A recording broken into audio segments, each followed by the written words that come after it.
برادران ملت اسلامی السلام علیکم ورحمۃ اللہ وبرکاتہ۔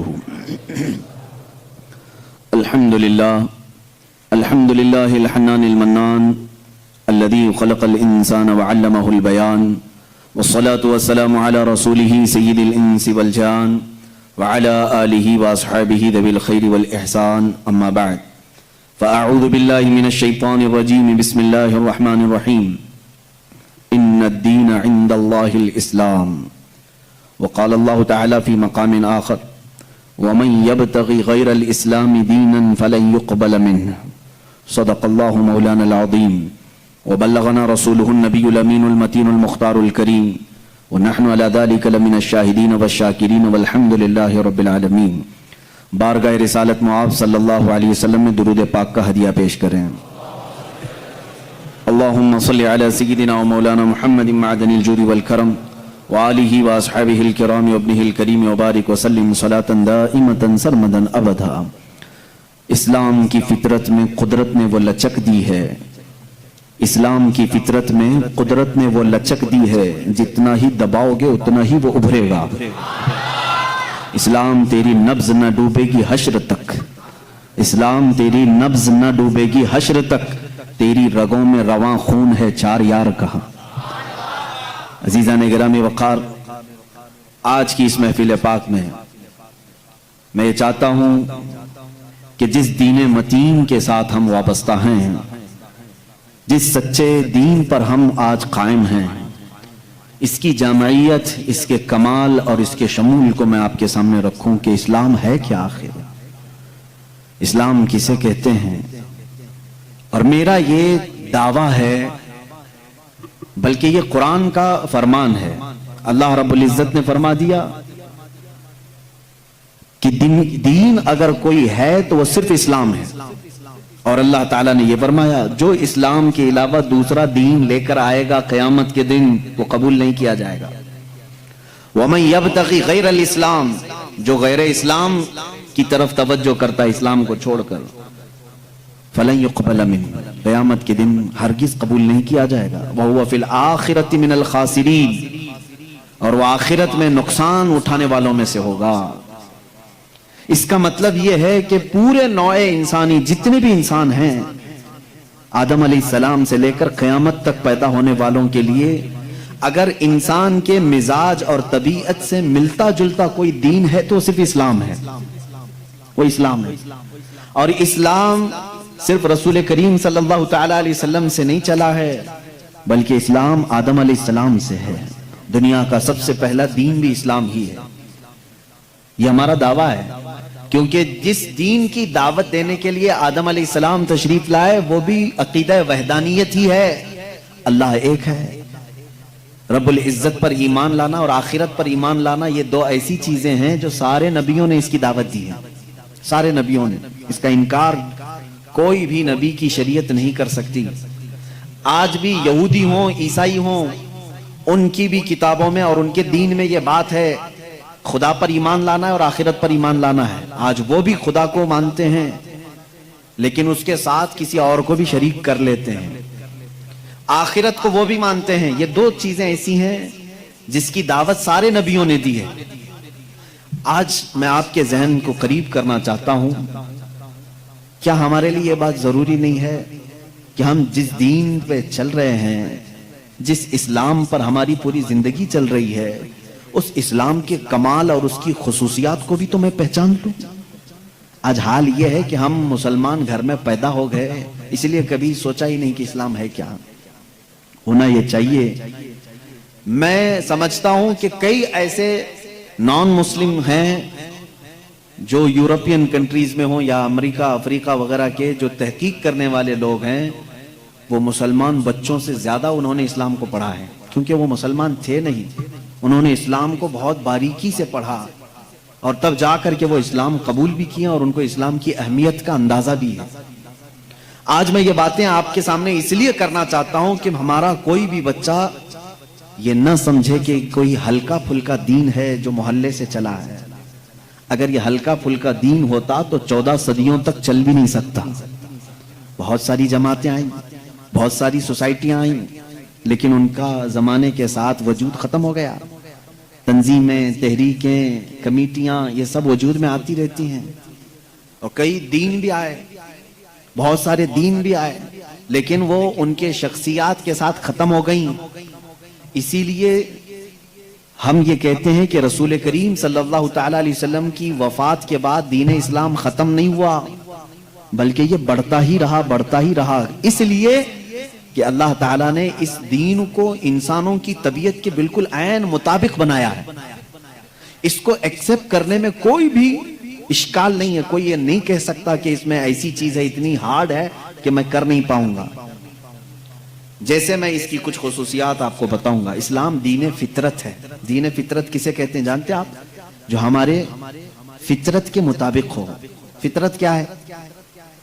مثال کے طور پر انسان کی فطرت ہے کھانا کھانا، آپ کھانا کھاتے ہیں، سب لوگ کھاتے ہیں، بھوک لگتی ہے انسان کو، اور وہ بھوک لگنے پر کیا کرے گا؟ کھانا کھائے گا۔ نیند لگتی ہے، یہ انسان کی فطرت ہے، سوتا ہے۔ ہنستا ہے، روتا ہے، یہ انسان کی فطرت ہے۔ یہ تمام چیزیں ایسی ہیں جو اس کی پیدائشی ہیں۔ بھوک لگنا انسان کی فطرت ہے۔ اب اگر میں آرڈر دے دوں کہ تم دن بھر بلکہ 1 مہینے تک 2 مہینے تک چھو بھی نہیں سکتے کھانے کو، تو اس کا مطلب کیا ہوا؟ میں نے فطرت کے خلاف بات کیا، انسان کی فطرت کے خلاف۔ آپ کو میں یہ کہوں کہ تم 48 گھنٹے تک سو نہیں سکتے، پلک جھپک نہیں سکتے، تو گویا کہ میں نے فطرت کے خلاف بات کیا۔ انسان کی فطرت اس کو ایکسپٹ نہیں کرے گی، کیونکہ اس کی طبیعت میں سونا ہے، آرام کرنا ہے، پیدائشی ہے۔ تو اسلام نے ایسا کوئی بھی حکم اپنے ماننے والوں پر نافذ نہیں کیا جو اس کی فطرت کے خلاف ہو۔ اس کی فطرت کے خلاف کوئی بھی حکم نہیں ہو۔ ہاں، لیکن دوسرے لوگوں نے فطرت کے خلاف بہت ساری چیزیں عائد کی ہیں اپنے ماننے والوں پر۔ اس کی چند مثالیں بتاؤں گا۔ اچھا، ایک بات میں کلیئر کر دوں اپنی تقریر سے پہلے ہی، اسلام کی خاصیت یہ ہے کہ اسلام کبھی بھی دوسرے آئے ہوئے پہلے کے دین جتنے بھی ہیں ان کو جھوٹا نہیں کہتا، چاہے وہ عیسائیت ہو، یہودیت ہو، تورات، انجیل، زبور، ان تمام چیزوں کو اسلام نے جھوٹا نہیں کہا، بلکہ اسلام کا دعویٰ تو اتنا ہی ہے کہ زمانہ بڑھتا گیا، اب کامل دین اسلام ہے۔ اس کا دعویٰ اتنا ہی ہے۔ ہم نے یہ نہیں کہا کہ اس سے پہلے جتنے آئے تھے سب غلط تھے، نہ کبھی ہم نے نبیوں کا انکار کیا، کسی نبی کے خلاف ہم نے بات کی؟ نہ عیسیٰ علیہ السلام کے بارے میں ہم لب کشائی کر سکتے ہیں، نہ موسیٰ علیہ السلام کے خلاف کچھ لب کشائی کر سکتے ہیں۔ یہودی جن نبیوں کو مقدس مانتے ہیں، عیسائی جن نبیوں کو مقدس مانتے ہیں، شریعت اسلامیہ نے اگر ان کے نبی ہونے کی تصریح کر دی تو ہم اپنی جان سے زیادہ ان سے محبت کرتے ہیں، ہم ان کی توہین نہیں کر سکتے۔ ادنا سی بھی توہین کسی نبی کی تو اسلام سے نکل جائے گا، کسی بھی نبی کی۔ اسی طرح جو آسمانی کتابیں آئیں ہم ان کا انکار نہیں کرتے، تورات، انجیل، زبور، اس کا اگر تم انکار کرو گے تو کافر ہو جاؤ گے، اسلام سے نکل جاؤ گے۔ لیکن ہمارا اب دعویٰ اتنا ہی ہے کہ وہ اپنے زمانے کے نبی تھے، وہ کتابیں اپنے زمانے کی تھیں۔ اب جو زمانہ آیا میرے آقا صلی اللہ علیہ وسلم کے بعد سے لے کر قیامت تک، اس زمانے کے لیے اگر سوٹیبل کوئی کتاب ہے تو وہ قرآن ہے، اور اگر کوئی قبول کرنے جیسا مذہب ہے تو اسلام ہے۔ یہ ہمارا دعویٰ ہے۔ اب اس کو میں ثابت کروں گا۔ جیسے عیسائیوں پر اللہ تبارک و تعالیٰ نے کبھی یہ حکم نہیں فرمایا تھا کہ وہ شادی نہ کریں، انہوں نے اپنے آپ پر اس طرح کا سنیاس لینے کا خود سے، جیسے رہبانیت، ان کے ہاں راہب بنتے ہیں، نن ہوتی ہیں، زندگی پر شادی نہیں کریں گے، پادری شادی نہیں کرے گا، پاپ وہ کسی سے شادی نہیں کرے گا۔ شادی کرنا یہ انسان کی فطرت ہے، ہر مرد کے اندر عورت کی خواہش پیدائشی ہے، یعنی اللہ تعالیٰ نے اس کے جسم میں یہ رکھا ہے کہ عورت سے وہ قرار حاصل کرے، تسکین حاصل کرے۔ مردوں کو اللہ نے یہ خصوصیت دی ہے، صفت دی ہے، اور عورتوں کے بھی اندر اللہ نے یہ رکھا ہے کہ ان کا میلان یا ان کی توجہ مردوں کی طرف ہے، لیکن اس کو اسلام نے ایک حلال طریقے سے باندھا ہے، وہ نکاح کے ذریعے سے۔ اب اگر کسی پر پابندی لگا دیں، اگر میں کہہ دوں کہ میرے جتنے قریب کے ہیں، جتنے ماننے والے ہیں، ان میں سے کوئی بھی عورت کو ٹچ نہیں کرے گا زندگی بھر، تو یہ میں نے فطرت کے خلاف بات کی، یہ فطرت کے خلاف بات کی۔ میں بول نہیں سکتا کہ تم شادی نہ کرو، نکاح نہ کرو، اور اسلام نے کبھی بھی ایسی پابندی نہیں لگائی. عیسائیوں نے اپنے اوپر لازم کر لیا کہ جو ان کا مذہبی ہوگا، ریلیجیس ہوگا، وہ عورتوں کو نہیں چھوئے گا. کتنی حیرت کی بات ہے. معلوم ہے آپ کو آج دنیا میں ویمن رائٹس کی بات عیسائی کرتے ہیں جو خود نکاح نہیں کرتے. جو پادری نکاح نہیں کرتا، کبھی عورت کو اپنے ساتھ نہیں رکھتا، وہ ویمن رائٹس کی بات کرتا ہے. حیرت نہیں ہوتی؟ کچھ نن ایسی ہیں جن کو زندگی بھر کے لیے پابندی لگا دی گئی کہ اب تم کسی مرد کی بیوی بن نہیں سکتی. سنیاس لے لیا اس نے، وہ کبھی یہ راستے پر آ نہیں سکتی. یہ فطرت کے خلاف ہے اور ہم نے اس کے انجام دیکھے ہیں، بلکہ اخباروں نے آپ سب کو بتایا بھی ہوگا. حقیقت ہے کہ جب فطرت کے خلاف کوئی بات کی جاتی ہے تو وہ چند دن تک تو چل سکتا ہے، لیکن پھر کہیں غائبانہ طور پر لاوا پھوٹ ہی جاتا ہے. اور اس کا انجام دیکھا ہے کہ کئی چرچ ایسے نکلے جہاں پر راہبوں نے نن اور دوسرے آنے والے بھکتوں کو ہی نہیں بخشا. یہ حالات ہوئے ہیں. اس کی وجہ یہ ہے کہ فطرت کے خلاف یہاں پر حکم دیا، یا انہوں نے خود اپنے آپ کو اس طرح کا کیا. اسی طرح سے بعض دوسرے مذاہب میں بھی سنیاس لینے کے جو طریقے بتائے گئے ہیں، اسلام اس کا قائل نہیں ہے. اسلام معاشرتی مذہب ہے، سب کے ساتھ رہ کر کے جینے والا مذہب ہے. اگر دنیا کو ترک کرنے کا مطلب یہ ہوتا کہ انسانوں میں نہ رہا جائے تو کبھی رسول کریم صلی اللہ علیہ وسلم مدینے جیسے شہر میں رہتے ہی نہیں، جنگل میں جا کر کے رہتے ہیں، کنارہ کشی اختیار کر لیتے. لیکن اسلام معاشرتی مذہب ہے، یعنی لوگوں کے درمیان رہنے کا مذہب ہے، دین ہے. ہم سنیاس نہیں لیتے. ایک صحابی، 3 صحابہ حضور صلی اللہ تعالی علیہ وسلم کے حجرے کے باہر کھڑے ہو کر کے یہ باتیں کر رہے تھے. حضور صلی اللہ علیہ وسلم رات کو عبادت کے لیے کھڑے ہوتے تو آدھی رات گزر جاتی تھی. تو تینوں نے دیکھ کر کے کہا یہ تو بخشے ہوئے ہیں، یہ معصوم ہیں، ان سے کوئی خطا نہیں ہوئی، اس کے بعد اتنی عبادتیں ہیں ان کی، ہم جیسوں کو تو کیا کرنا چاہیے؟ بڑی عبادت کرنی چاہیے. جب رسول اتنی عبادت کر رہے ہیں تو ان تینوں صحابہ میں سے تینوں نے کیا کیا جانتے ہیں؟ ایک نے یہ اس دن وعدہ کر لیا، آج کے بعد سے میں کبھی کسی عورت کے پاس جاؤں گا ہی نہیں، زندگی بھر کے لیے عورت کے قریب نہیں جاؤں گا. دوسرے صحابی نے کہا آج کے بعد سے میں کبھی رات کو سوؤں گا ہی نہیں، پوری رات کھڑا رہوں گا. تیسرے صحابی نے کہا آج کے بعد سے میں کبھی کھاؤں گا ہی نہیں، دن میں بھی اور رات میں بھی روزہ رکھوں گا. رسول کریم صلی اللہ تعالی علیہ وسلم اندر سے سن رہے تھے، باہر تشریف لائے ہیں، اور میرے آقا صلی اللہ تعالی علیہ وسلم نے پوچھا تم میں سے کون کون ہے جو یہ باتیں کر رہا تھا؟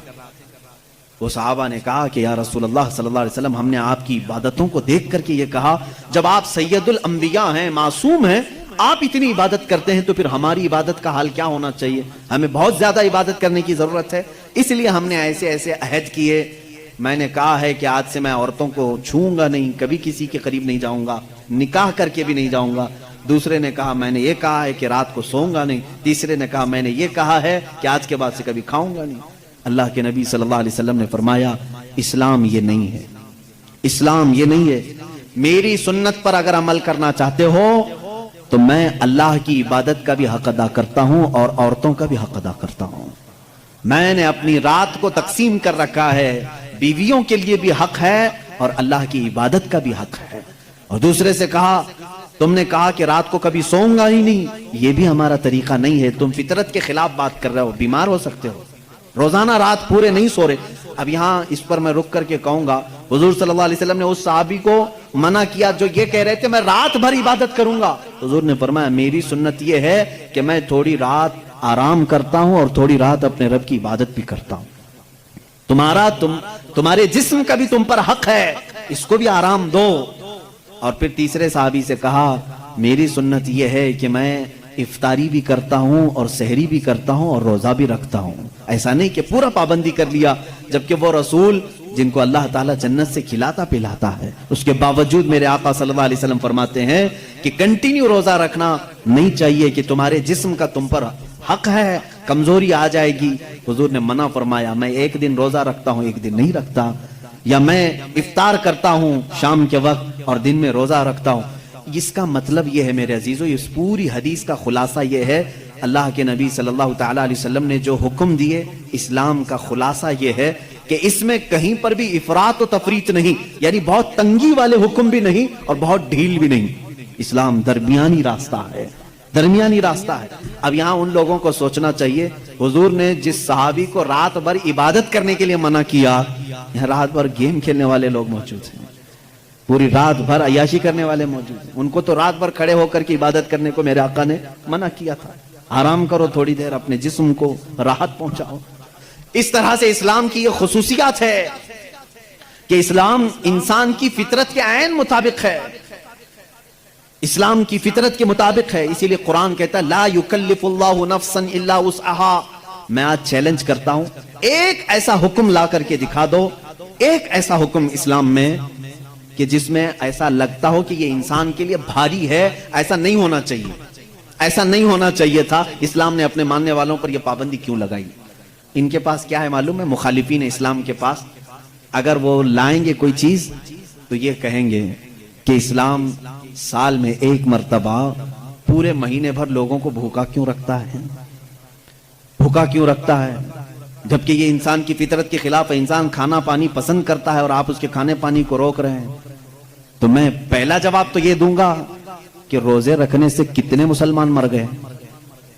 پہلی بات یہ ہے، اگر ہر سال ایک مہینہ رمضان میں اسلام اپنے ماننے والوں کو روزے رکھواتا ہے تو پھر یہ مسلمانوں کا صفایا ہوتے رہنا چاہیے. اگر یہ صحت کے خلاف ہوتا تو، اگر یہ ہمارے جسم کے خلاف ہوتا روزہ رکھنا، تو اسلام میں ہر سال رمضان کے ٹائم پہ لاکھوں کی موت ہو جانا چاہیے. بھوک سے مر گئے، بھوک سے مر گئے. اب تک تو اسلام ہی نہیں ہوتا 1400 سال سے. میرے عزیزو، اب میں آؤ ان کی نقلی دلیل بھی اگر بتا دوں. نقلی کا مطلب نقل کی ہوئی. ان کے جو ریسرچ اسکالر ہیں انہوں نے خود کہا ہے. آج میں 2-4 روز سے ڈائٹنگ پلان دیکھ رہا تھا کہ ڈائٹنگ پلان میں کیا ہوتا ہے جسم کو صحیح رکھنے کے لیے، فاسد مادات کو دور کرنے کے لیے. تو ایک بڑے ڈاکٹر کی ویب سائٹ میں پڑھ رہا تھا. اس ڈاکٹر نے 2 چیزیں کی ہیں، 2 چیزیں اس نے رکھی ہیں کہ اگر اپنے جسم کو 80 سال تک زندہ رکھنا اور صحت مند رکھنا چاہتے ہو تو 2 چیزوں کو اپنا لو کہ ہفتے میں 1 دن صبح سے لے کر شام تک اپنے جسم میں کچھ بھی نہ ڈالو. یہ ڈائٹنگ پلان میں ہے، موجود ہے. کچھ نہ ڈالو، صرف پانی پر رہو. اور ایک ڈاکٹر نے یہ لکھا ہے کہ گرینری، جتنی بھی گرین چیزیں ہیں، سبزیاں ہیں یا پھل ہیں، صرف صبح اور شام میں ہفتے میں 1 مرتبہ ایسا استعمال کرو، تمہاری صحت برقرار رہے گی. ٹائمز آف انڈیا ہندوستان کا بڑا چلنے والا اخبار ہے، اس کے پیج میں بھی موجود ایک ریسرچ شائع کی گئی تھی جس میں ایک ڈاکٹر کا یہ دعویٰ تھا، ہمارا ڈاکٹر نہیں، پھر اگر کوئی مسلمان ڈاکٹر اعلان کرتا تو پھر ایک طرفہ والی بات ہوتی. نان مسلم ڈاکٹر نے اپنے ریسرچ میں یہ کہا ہے کہ ہم نے بہت غور سے دیکھا کہ صبح سورج نکلنے سے پہلے سے لے کر شام سورج ڈوبنے تک اگر کوئی 1 مہینے تک اس طرح بھوک برداشت کر سکتا ہے تو اسے کینسر نہیں آئے گا. اس نے کہا ہے کہ کینسر کا اس چیز میں علاج دیکھا گیا ہے کہ جسم کے اندر کے فاسد مادے نکل جائیں گے. میں پھر چیلنج کرتا ہوں، اور لاؤ کوئی دوسری بات جس میں ایسا کوئی حکم ہو اسلام کا جو انسانوں کے لیے بھاری ہے. تم ڈھونڈ کر کے روزے لے کر کے آئے تھے، روزے لے کر کے آئے تھے. اور پھر اگر یہ کہتے ہیں تو ان میں سے جو ادھر ادھر کے لاتے ہیں چھوٹی چھوٹی سی چیزیں ہیں. ایک بڑا طبقہ ہے جو اسلام کی کمیاں ڈھونڈنے کے لیے اپنی پوری زندگی خرچہ کر رہا ہے. ہمارے پاس وہ ساری چیزیں ہیں. قرآن کو خوردبین لگا کے، مائکروسکوپ لگا کر کے پڑھنے والے لوگ ہیں کہ کہیں تو کچھ نکل جائے، مل جائے. ارے میاں یہ کام تو عرب والے بھی کر چکے اس وقت، ان کو نہیں ملا، تم جاہلوں کو کیا ملے؟ وہ عرب تھے، عربی دان تھے، وہ نہیں لا سکے اس زمانے میں. خیر، اب اسلام کی اور کون سی چیز ایسی جو بھاری لگتی ہے تمہیں؟ کون سی؟ کہا یہ کیا ہے، صبح صبح اٹھا دیتے ہیں فجر کے وقت، انسان کے لیے بھاری ہے. اور ایک مستشرق ہے، مستشرق اس کو کہتے ہیں جو اسلام کی تعلیمات پوری حاصل کرتے ہیں لیکن ہوتے یہودی اور عیسائی. اس میں سے ایک نے کہا، اعلان کیا کہ اسلام میں یہ زیادتی لگتی ہے مجھ کو کہ صبح کی نیند بہت اچھی ہوتی ہے اور اس وقت یہ اٹھا دیتا ہے، اور ان کے اوپر پابندی فرض ہے، وہ بھی ایسا نہیں کہ مستحب ہے، کرو تو چلے، نہیں کرے تو چلے. اس نے دعوے میں یہ بھی لکھا ہے کہ یہ میں اپنے سے نہیں کہتا کہ یہ بھاری ہے، بلکہ خود مسلمان بھی یہ کہتے ہیں، وہ فجر میں نہیں جاتے. اس نے سارے مسلمانوں کا حوالہ دیا اور لکھا کہ دیکھو جا کر کے ان کی مسجدوں میں فجر میں یہ لوگ نہیں آتے. اس کا مطلب ہے کہ یہ بھاری چیز ہے جو اسلام نے ان کے اوپر ڈال رکھی ہے، یہ بھاری چیز ہے اسلام نے ڈال رکھی ہے. مجھے اسی وقت فوراً یہ کلک ہوا کہ ٹھیک ہے، یہ تو ان لوگوں کی سستی اور کاہلی ہے جو انہوں نے اپنے طور پر اپنے جسم کو ایسا بنایا ہے، ورنہ فریش رہنے والے ہر انسان کو ہم نے دیکھا ہے کہ وہ فجر میں جاگنگ کے لیے نکلتا ہے. جو فریش رہنے والا ہے، جو اپنے جسم کو تندرست رکھتا ہے، ڈاکٹرز ہوں یا دیگر جو بڑے بڑے طبقے کے لوگ ہوں، سب کو ہم نے دیکھا کہ آپ ایکسرسائز کے لیے سب سے سوٹیبل وقت کون سا سمجھتے ہیں؟ تو کہتے ہیں فجر کا وقت. صبح ٹھنڈی ہوا ہوتی ہے، جسم کے اندر بہت اچھی فیلنگ آتی ہے. میرے عزیزوں بتاؤ، آخر اسلام نے اپنے ماننے والوں پر احسان کیا ہے یا زیادتی کی ہے؟ یہ اسلام چاہتا ہے کہ یہ فریش رہیں، اپنی طبیعت کو خوشحال رکھیں. بلکہ وعدہ بھی یہ کیا گیا ہے کہ جس نے فجر کی نماز پڑھی اللہ تعالیٰ پورے دن اس کو مصیبتوں سے محفوظ کرے گا. فرشتے اس دن کا رزق اسے دے کر برکتیں ساتھ دے کر کے جاتے ہیں. تم کہتے ہو یہ زیادتی ہے، نہیں پڑھ رہے ہیں الگ بات ہے، لیکن میں نہیں سمجھتا کہ اسلام نے یہ زیادتی کی ہے. لا یکلف اللہ نفسا الا وسعها. میں اسلام کی انہی تمام باتوں، میں ان کے جوابات آپ کے سامنے آج لے آیا ہوں، تھوڑی سی چیزیں. پھر چل کر کے اعتراض یہ آیا، چلیں ٹھیک ہے آپ کے کہنے کے مطابق صحیح تو ہے، اسلام صبح اٹھاتا ہے فائدے کے لیے اٹھاتا ہے، طبیعت اچھی رہتی ہے، خوشحالی رہتی ہے، صحت اچھی رہتی ہے، ہم مانتے ہیں. لیکن اور بھی کچھ چیزیں ہیں اسلام میں جو سختی ہے، جو سخت ہے. وہ کیا کیا چیزیں ہیں سخت ہے ان کے دماغ کے اعتبار سے، وہ میں آپ کو بتاتا ہوں. اسلام دین فطرت ہے، یہ میرا چیلنج ہے، طبیعت کے عین مطابق بنا ہوا ہے. اور میں اگر دوسرے مذاہب کو چھیڑوں تو بات بہت دور ہو جائے گی، بہت طویل ہو جائے گی، کیونکہ میرا یہ مزاج نہیں ہے کہ دوسروں کی خرابیاں لے کر کے سب کے سامنے بیٹھوں، اور خرابیاں ڈھونڈنا اچھی بات بھی نہیں. ہم تو اچھائیاں بیان کرتے ہیں. اب میں آپ کو بتاؤں کہ تیسری ایک اور چیز جس کو یہ کہتے ہیں کہ اسلام جو ہے عورتوں کو برابری نہیں دی ہے، یہ ان کی ایک زیادتی ہے اسلام میں. میں نے پوچھا کون سی برابری چاہتے ہو آپ؟ کون سی برابری؟ کہا بہت ساری پابندیاں ہیں، اس کو نقاب میں رکھ کر کے اندر بند کر کے رکھتے ہو، اس کو باہر جانے کی اجازت نہیں ہے، جیسے تم گھومتے پھرتے ہو ویسے اس کو نہیں گھماتے پھراتے، تم عورتوں کو پابند رکھے ہو. اور دوسرا ایک اور اعتراض ان کو کہ عورتوں کی فیلنگ کے ساتھ تم کھلواڑ کرتے ہو، 4 شادیوں کی اجازت دیتے ہو. ابھی تو ہم نے ایک ہی کیا ہے، پھر بھی ان کو تکلیف ہے. 4 کی اجازت اسلام نے دی، اس کا الگ جواب ہے کہ عورتوں کے ساتھ یہ زیادتی ہے یا انصاف ہے. پہلی بات تو یہ ہے کہ ان کو بند رکھتے ہو، ایک کمرے میں قید رکھتے ہو. اور یہی مغربی تہذیب کے دل دادا کچھ اسلامی ملکوں میں آ کر کے عورتوں کا دماغ بھی خراب کر رہے ہیں.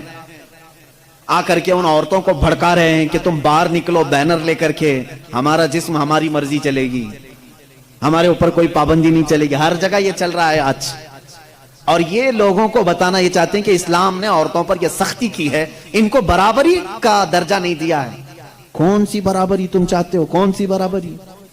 یہ صرف جسم کے خواہش مند لوگ عورت کو یہ سمجھتے ہیں کہ یہ ناچنے والی چیز ہے، عورت کو یہ سمجھتے ہیں کہ یہ صرف ہمارے کھانے والی چیز ہے، اس کے ساتھ کھیلنے والی چیز ہے. تم اس کو برابری سمجھ رہے ہو. میں کہتا ہوں ان ماؤں اور بہنوں سے، تم ان کی برابری کو پسند کرتے ہو یا پھر اسلام نے جو تمہیں برابری دی ہے وہ کیا ہے؟ آؤ رسول کریم صلی اللہ علیہ وسلم کے فرامین تو سنو. میرے آقا نے فرمایا جس نے ایک بیٹی کی پرورش کی اور اس کو شادی کر کے دیا، اس کو قیامت کے دن جنت میں لے جانا میرا ذمہ ہے، میری شفاعت اس پر واجب ہے. حضور اکرم صلی اللہ علیہ وسلم نے فرمایا بیٹی کے لیے جس عرب نے دفنایا تھا اس جگہ میرے آقا نے اعلان کیا. تم کہتے ہو اسلام ان کے اوپر سختیاں کرتا ہے. یونان جو اس وقت کا بہت سپر پاور رہا ہے، عورتوں کے حق میں وہ لوگوں کا کیا خیال تھا آج بھی پوچھ کر کے بتائیں مجھ کو. وہ کہتے تھے کہ عورت جو ہے سب کے ساتھ جینے والی مخلوق نہیں، اسے 5 زنجیریں پہناتے تھے، 2 ہاتھ میں 2 پیروں میں گلے میں. اس کی نشانیاں آج بھی عورتوں کے پاس باقی ہیں، لیکن شکل بدل گئی ہے. دونوں ہاتھ میں چوڑیاں ہیں، دونوں پیروں میں پائل ہیں اور گلے میں نیکلیس بھی ہے نا، وہ 5 زنجیریں پہنا کر بازار میں لاتے تھے عورت کو. یہ یونان اس وقت کا ترقی یافتہ ملک، ان کی کتابیں مشہور تھی، اور اسلام نے ان 5 زنجیروں کو کاٹ کر کے زیور بنایا ہے، اور تم کہتے ہو اسلام نے عورتوں کو بند کر کے رکھا ہے. یہودی کیا کرتے تھے ان عورتوں کے ساتھ؟ اگر یہ ایام حیض میں ہوتی، یہ فطرت ہے نا عورت کی، ہر مہینے وہ ناپاک ہوتی، اللہ تعالیٰ کی طرف سے ان کے لیے جسمانی ساخت ایسی بنائی گئی ہے کہ ہر مہینے ان کے جسم سے فاسد خون کا مادہ نکل جاتا ہے. ان ایام میں چھوت اچھوت والے معاملات عورتوں کے ساتھ کرتے، جہاں ان کے گھوڑے بندھے تھے، ان کے بیل اور بکریاں باندھی جاتی تھی، وہیں عورتوں کو بھی رکھا جاتا تھا جب تک وہ عورتیں پاک نہیں ہوتی تھی. یہودی یہ کرتے تھے، مکہ میں بھی، مدینے میں، اور عرب کے جو یہودی تھے یہی کرتے تھے. آج بھی یہودیوں کے ہاں کچھ جو آرتھوڈکس ہیں، پرانے خیالات کے ہیں، وہ اسی طرح کے معاملات کرتے ہیں. وہ عورتوں کو چھوتے تک نہیں ان ایام میں. وہ سمجھتے ہیں کہ اتنی ناپاک ہے کہ چھو لوں تو اپشگن ہو جائے گا، اور یہ کہتے ہیں کہ عورتوں کو اسلام نے برابری نہیں دی. رسول کریم صلی اللہ تعالی علیہ وسلم نے پھر اپنی امت کو یہ حکم دیا کہ انسانی فطرت کے اعتبار سے عورت کو اللہ نے یہ چیز دی ہے، اگر یہ اسے ہر مہینے آتی ہے تو صرف نماز، روزہ اور قرآن کی تلاوت یہ اس کے لیے منع ہے. باقی یہ تمہارے ساتھ اٹھ سکتی ہے، بیٹھ سکتی ہے، مل سکتی ہے، ایک ساتھ رہ سکتی ہے، ایک برتن میں کھا سکتی ہے، ایک گلاس میں پی سکتی ہے. کبھی اس کے برتن کو یہودیوں نے ان کے برتنوں کو، گلاس کو سب الگ کر دیا تھا ان ایام میں. پھر تم آج دعویٰ کر رہے ہو کہ اسلام نے عورتوں کو دبا کر رکھا ہے. اسلام نے حقیقت میں عورتوں کی عزت کو اتنا بلند کیا ہے، اتنا بلند کیا ہے. صرف اور صرف آتی ہے بات یہ ان کو چھپا کر کے کیوں رکھا جاتا ہے؟ کیونکہ ہم نے دیکھا ہے. اب اس کا جو فیکٹ ہے وہ میں بتاؤں، عقلی دلیل کے اعتبار سے بھی. جذباتی باتیں بہت ہو جاتی ہیں، وہ قیمتی ہیں، اس لیے ہم ان کو چھپا کر رکھتے ہیں. لیکن میں آپ کو جو فیکٹ ہے، حقیقی بات ہے، وہ یہ بتاؤں. مرد اور عورت کی ساخت کے اعتبار سے اگر دیکھا جائے تو عورت کی طبیعت میں نزاکت ہے، وہ نازک ہے. مرد کے برابر اسے طاقت نہیں. سب کو معلوم ہے وہ کہیں کی بھی عورت ہو، اس کی طاقت و قوت کے اعتبار سے وہ کمزور ہے. اور مردوں کی طبیعت، ان کے اندر کبھی وحشی پن آ سکتا ہے، حیوانیت آ سکتی ہے. جب اس کی خواہشات عروج پر ہوتی ہیں تو سب سے پہلا اٹیک مرد اگر کسی پر کرتا ہے تو وہ عورت پر کرتا ہے. مرد اگر اس کو کھلا چھوڑ دیا گیا اور حیوانیت آ گئی تو اپنی خواہشات کو بجھانے کے لیے سب سے پہلا حملہ کس پر کرتا ہے؟ عورت پر کرتا ہے. اس کی زندہ مثالیں آج ہم دیکھ رہے ہیں. جہاں کسی تنہا عورت کو 4 گنڈوں نے پا لیا تو اس کے ساتھ کیا کرتے ہیں؟ کتے بھی اس طرح سے نہیں کرتے جس طرح سے یہ کر جاتے ہیں. اس کے ساتھ ریپ بھی کیا، زنا بھی کیا، خواہشیں پوری کی اور اس کو پھاڑ کر کے بھی پھینک دیا. جانور کوئی ایسا کرتا ہے؟ جانور بھی اس طرح سے نہیں کرتا.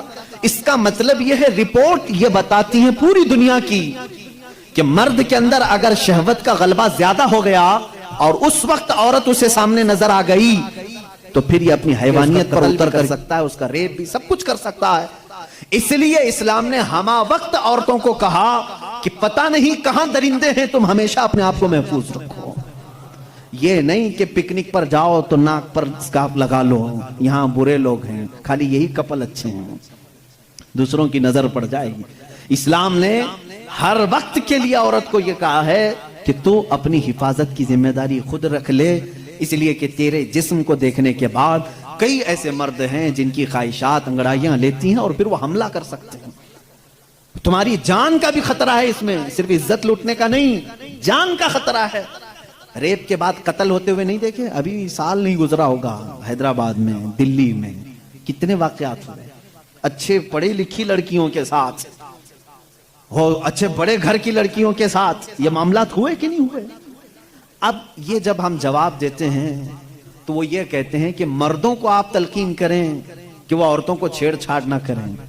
یہ تو ایسی بات ہو گئی کہ گوشت کو کھلا رکھ کر کے کووں کو نصیحت کرو، بیٹا اچھے سے رہو، اخلاق میں رہو. ارے کوا ہے، وہ گوشت کھلا رکھا ہے. ہم کووں کو سدھار نہیں سکتے لیکن گوشت کو ڈھک تو سکتے. ہمارے پاس یہی فارمولا ہے، ہم کہاں پورے دنیا کے مردوں کی آنکھوں کو سنبھالیں، حالانکہ قرآن نے ہر مومن کو کہا ہے وَقُلْ لِلْمُؤْمِنِينَ يَغُضُّوا مِنْ أَبْصَارِهِمْ، اے محبوب سارے ایمان والوں سے کہہ دیں کہ وہ اپنی آنکھیں نیچی رکھیں۔ اسلام نے سمجھا تو دیا ہے مردوں کو، لیکن ان کی سیکورٹی کا بھی اہتمام کیا ہے، جس کو یہ سمجھ رہے ہیں کہ یہ پابندی بہت زیادہ ہے، بہت مشکل ہے، یہ پابندی ہے بہت زیادہ مشکل ہے۔ جن لوگوں نے کہا تھا کہ یہ اسلام کی زور زبردستی ہے، عورتوں کو اتنا قید کر کے رکھتے ہیں، بیچارے آج 12 گھنٹے ہاسپٹل میں پورا کا پورا نقاب پہنے ہوئے ہیں، پورا کا، اور ایسا نقاب پہنے ہوئے ہیں کہ ہوا بھی آنا مشکل ہو جاتی ہے۔ اور ہم تو برقعے بیچنے والے مشہور تھے، برقعے بیچنے والے مشہور تھے، آج پوری مغربی دنیا مشہور ہو گئی، پی پی کٹ نام رکھا ہے، تم نے برقعے ہی بیچ رہے ہو، بیچ رہے ہو۔ ہم تو صرف حفاظت عورتوں کے جسموں کی کر رہے تھے، تم نے تو برقع مردوں کو بھی پہنا ہے، سب کو پہنا ہے۔ اب ان سے پوچھو کیوں اب سختی نہیں ہے؟ یہ کسی کے جسم کو اتنا ڈھانک کر کے رکھنا یہ زور زبردستی نہیں ہے؟ تم کہتے ہو اسلام اتنی سختی لے کر کے آیا ہے کہ عورتوں کو بند کر کے رکھا۔ اب یہ جواب دیں نہیں، وائرس پھیلا ہوا ہے، وائرس پھیلا ہوا ہے، جسم کو لگ نہ جائے۔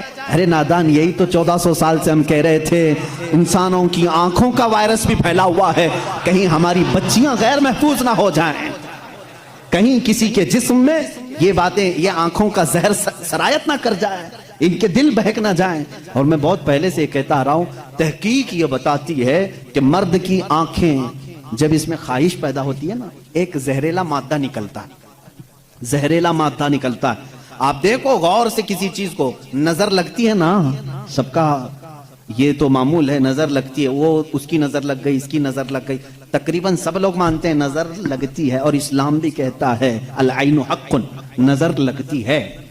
بلکہ میرے آقا صلی اللہ علیہ وسلم نے یہاں تک فرمایا، میری امت میں سب سے زیادہ موت اگر کسی کارن سے ہوگی تو نظر بد سے ہوگی۔ حضور نے فرمایا ہے طبعی نیچرل ڈیتھ کے بعد، نیچرل طبعی موت کے بعد اگر کسی وجہ سے، کسی بیماری سے سب سے زیادہ موت ہوتی ہے تو نظر بد سے ہوتی ہے۔ وہ پتہ نہیں ہوتا سب کو، اس کی علامتیں تک حضور صلی اللہ علیہ وسلم کی احادیث میں گنائی گئی ہیں۔ نظر بد ہو جائے تو کیسے پتہ چلے گا؟ جسم کے اندر کیسی تبدیلیاں ہوتی ہیں کہ پتہ چل گیا کہ نظر لگی ہے، وہ پھر کبھی میں عرض کروں گا۔ لیکن نظر لگتی ہے یہ سب کو معلوم ہے، اور جدید تحقیقات کے اعتبار سے بھی اگر میں آپ کو بات کروں، پھول کو اگر زیادہ دیر تک تم دیکھتے رہو گے تو مرجھا جائے گا، کیونکہ ہماری آنکھوں کا زہر اس پر پڑتا ہے اور اس کی طبیعت مرجھا جاتی ہے۔ وہ جتنا اپنے ٹہنی میں لگ کر کے جتنی دیر تک تازہ رہ سکتا ہے، تمہارے ہاتھ میں آنے کے بعد اتنی دیر تازہ نہیں رہے گا، کیونکہ کچھ بیکٹیریا ہمارے اندر ہیں اور آنکھوں سے نکلنے والی چیزیں بھی ہیں۔ اسی طرح سے عورتوں کا جسم اتنا نرم ہے اور نازک ہے کہ باہر کے زہریلے مادے ان کے جسم پر پہلے اثر کرتے ہیں، مردوں کے جسموں پر کم لیکن عورتوں کے جسموں پر زیادہ اثر کرتے ہیں۔ اب کوئی وحشی درندہ جس کی نگاہیں زہر پھینک رہی ہوں اور کسی لڑکی کا جسم ننگا ہو، وہ بغیر لباس کے ہو، تو ظاہر سی بات ہے اس کے جسم کے اندر جیسی ہی وہ نظریں جاتی ہیں، اس کے دل میں بھی برائیوں کی خواہشیں پیدا ہونا شروع ہوتی ہیں۔ ایک طرفہ نہیں ہوتی یہ سب چیزیں، اس کے اندر جو خرابی آئی وہ اس کی آنکھوں کی وجہ سے۔ اسی لیے میرے آقا صلی اللہ علیہ وسلم نے فرمایا فَإِنَّ الْعَيْنَ تَزْنِي، آنکھ بھی زنا کرتی ہے۔ حضور صلی اللہ علیہ وسلم نے فرمایا آنکھ بھی زنا کرتی ہے۔ اب مجھے بتاؤ میرے عزیزو، اسلام نے اتنی جو حفاظت کی ہے عورتوں کی، اس کو تم کہہ رہے ہو زور زبردستی ہے؟ اسلام دین فطرت ہے، صرف وہی بات کرتا ہے جو انسان کے لیے سوٹیبل ہو، جو تمہارے جینے کے لیے اچھا ہو۔ اب میں آؤ تم کو یہ بھی بتاتا ہوں، کچھ لوگ یہ کہتے ہیں کھانے پینے کے معاملات میں بھی، اب یہ بات تھی عورتوں کی، اور ہاں یہاں پر میں یہ بات بتا دوں کہ یہ برابری جس کو کہہ رہے ہیں نا، وہ برابری ہے نہیں۔ تم کبھی بھی اس کے جواب دینے کی بھی کوشش مت کرو۔ یہ برابری کس کو کہتے ہیں؟ ان کے سامنے رقص کرے، ڈانس کرے، برابر کرے۔ اگر مرد جو ہے کھلے عام گھومتا پھرتا ہے اور ننگا ہو سکتا ہے تو عورت کو بھی اتنا ہی ہونا چاہیے، عورت بھی اتنا ہی دکھائے۔ تو یہ تو ایسی برابری ہے کہ اتنا اگر شوق ہے برابری کا تو پھر ایسا کرو، اپنی بیوی کے ساتھ معاہدہ کر لو، 1 سال تو بچہ دے گی، 1 سال میں بچہ دیتا ہوں۔ یہ برابری کرنے کی چیز ہے؟ ارے سارا بچوں کا درد عورت ہی کیوں سہے؟ تم بھی تھوڑا سا پارٹنرشپ میں لے لو. ایسا نہیں کر سکتے، تمہیں معلوم ہے عورت کی فطرت ہے، کچھ چیزیں ایسی ہیں اس کی ساخت میں، اس کے لیے وہ ضروری ہیں، اور اسلام یہ سمجھتا ہے کہ عورت کے لیے اس کے گھر میں رہنا زیادہ سوٹیبل ہے بنسبت باہر گھومنے پھرنے کے. کھلے عام رہنے سے زیادہ اگر محفوظ کوئی عورت ہو سکتی ہے تو وہ پردے میں رہ سکتی ہے. اس لیے اسلام نے اس کو پردے کا حکم دیا. اس پر زور زبردستی نہیں، پابندی نہیں، اس کی فطرت ہے، وہ اسے جتنا محفوظ رکھ سکتے ہو. اب خریدنے والی چیزوں میں ہی آپ دیکھ لینا. اب اس کو میں عقلی طور پر اگر آپ کو بتاؤں، کچھ چیزیں ایسی ہیں آپ خرید کر، آلو پیاز لے کر کے آئے، آلو پیاز لے کر کے آئے آپ کی کچن میں، آپ نے اس کو کسی بٹی میں رکھ دیا، ٹوکرے میں رکھ دیا، کہیں پر بھی رکھ دیا، چل جاتا ہے، رکھ دیا. لیکن ساتھ میں آپ نے کچھ گوشت خریدا، کچھ ٹماٹے، کچھ دہی، باہر نہیں، فریزر میں رکھنا پڑتا ہے.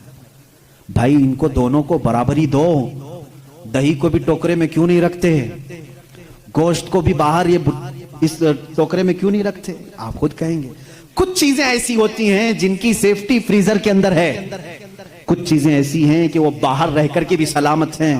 جب تمہیں دنیا کے ہر نظام میں یہ بات سمجھ میں آتی ہے تو اللہ نے مرد اور عورت کو پیدا ہی ایسا کیا ہے کہ مرد اگر باہر رہے تو سیف ہے، اس کے جسم کی ساخت ایسی ہے، لیکن عورت گھر کے اندر زیادہ سیف ہے. اس لیے اسلام نے اسے پردے کا حکم دیا ہے. بات سمجھ میں آ گئی؟ اسلام نے زور زبردستی اس کو پابند نہیں بنایا، زور زبردستی پابند نہیں بنایا. بہرحال یہ ایک بہت بڑا عنوان ہے. عورتوں کے حقوق کی بات اگر کوئی ایسا بندہ کرتا تو سمجھ میں آتا جو عورتوں کو مرتبے میں بڑھا کر کے یوں کہے کہ عورت کے قدموں کے نیچے جنت ہے. اگر کوئی ایسا شخص کہتا تو بات سمجھ میں آتی جو یہ کہے کہ بیوی کو ایک لقمہ کھلاؤ تو صدقے کا ثواب ہے. اگر کوئی ایسا شخص کہتا جو یہ کہے کہ ایک بیٹی کو پال کر نکاح کر دو تو جنت واجب ہے. ان کے پاس یہ کوئی بھی چیز نہیں، بلکہ یہ جس عورت کی بات کر رہے ہیں ان کے لیے وہ اپنے نفس کی خواہشات پوری کرنے کی ایک مشین ہے بس.